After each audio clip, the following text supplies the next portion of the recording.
Hello and welcome to another In Conversation with WLV Doctoral College. I'm Dr. Deborah Curitan and I work in research and development at the University of Wolverhampton. And I'm Dr. Ben Halligan. I'm Director of the Doctoral College.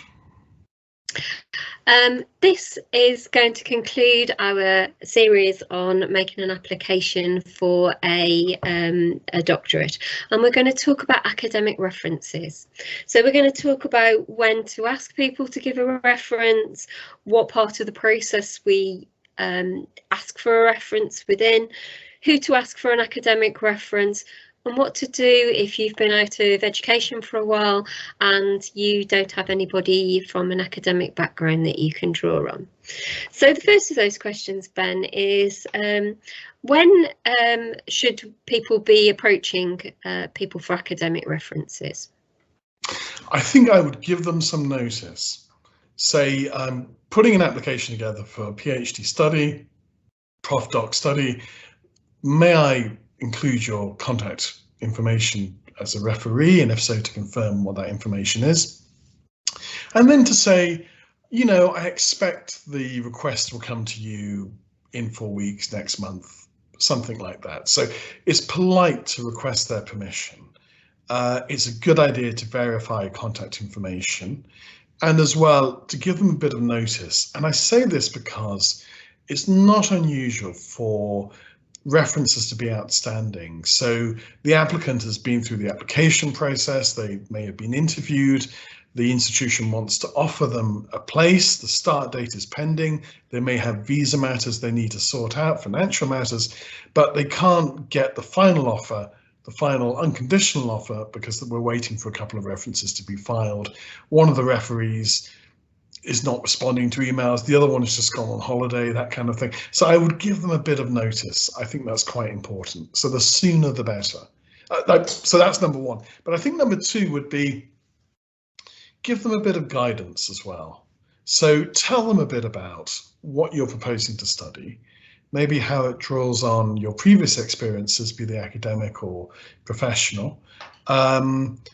What kind of information would be useful from a referee to support your application? So if, for example, you're talking to somebody who tutored you or lectured you during your master's or undergraduate degree, you could say, of course, you know, you recall that I took this course with you, and some of that information has been really useful in thinking about preparing my proposal. I'm going to build on these ideas. You remember you marked my essay and I got 68, or, you know, this kind of thing. So that way they've got quite a good orientation of where you're coming from academically. Many lecturers will have hundreds of students going through their hands over years and years. And with the best will in the world, they may not quite picture who you are, where you're coming from, if it's been 4 or 5 years since your master's. So I would give them a bit of that, but it may also be worth reminding them of some factual information. So to say, you know, I did my degree at your university in these years, I did my master's in this year, I got awarded this, I was involved in this project with you. So you're kind of filling in a little bit, because I think in a reference, what we tend to like is some academic response, but also something like my relationship to the student is that I was their personal tutor in these years at this institution, and then I took them through their dissertation, it was on this, and, you know, things like that. We're not asking a lot. References are often just a couple of paragraphs, but it's a responsible thing to get them. We do need to get them, obviously, and it's part of the interview process. And it's a shame if it delays things because people don't know, they weren't asked permission, they're not quite sure who you are, they're not available to give a reference at the moment. So sorry, that's a long answer, but I would alert them early on, and then I would give them the information they need. And what part of the process at the University of Wolverhampton is it that the reference is a part of? Well, you know, we do acknowledge it can be a bit of a faff to get these references. So we put it at the end of the process. So once we've given you a conditional offer and you're working on achieving the unconditional offer, so you're doing the research proposal, you're maybe going through an interview, you're talking about developing ideas with a possible supervisor, at any point during that phase, we're happy to receive the references. So yeah, there will be some weeks, and as long as we have them at the point at which you're hopeful for the unconditional offer, then we can make the unconditional offer. The problem I identify is when somebody's achieved all of these things, but the 1 or 2 references are still outstanding. So the next question is, who is it that that students should, prospective students should approach for a reference? We've talked about it needing to be an academic reference. Excuse me, I'm losing my voice. We've talked a little bit about, you know, perhaps university lecturers. Are there other people in organisations that could be approached? Yeah, they could. I mean, I think the standard approach would be an academic that you worked under as an undergraduate or maybe a master's student. It doesn't matter, you know, where in the world they are, and maybe they've since moved to a different institution. All that's fine. So the standard thing would be to dig out 2 academics that you remember from your previous degrees.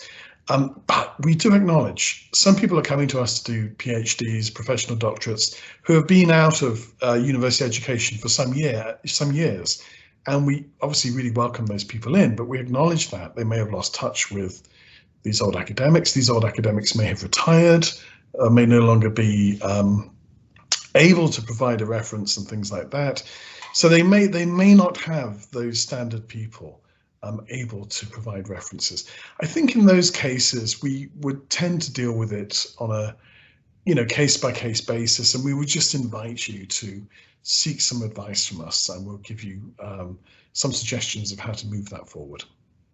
So you would recommend people who've been out of education for a little while, if nobody jumps to mind readily, to perhaps drop us an email at the Doctoral College. So that's Doctoral College, all one word, at wlv.ac.uk, and we'd be happy to answer those questions. And we do get that question from time to time. Very often it'll be couched, I finished my degree in 2004.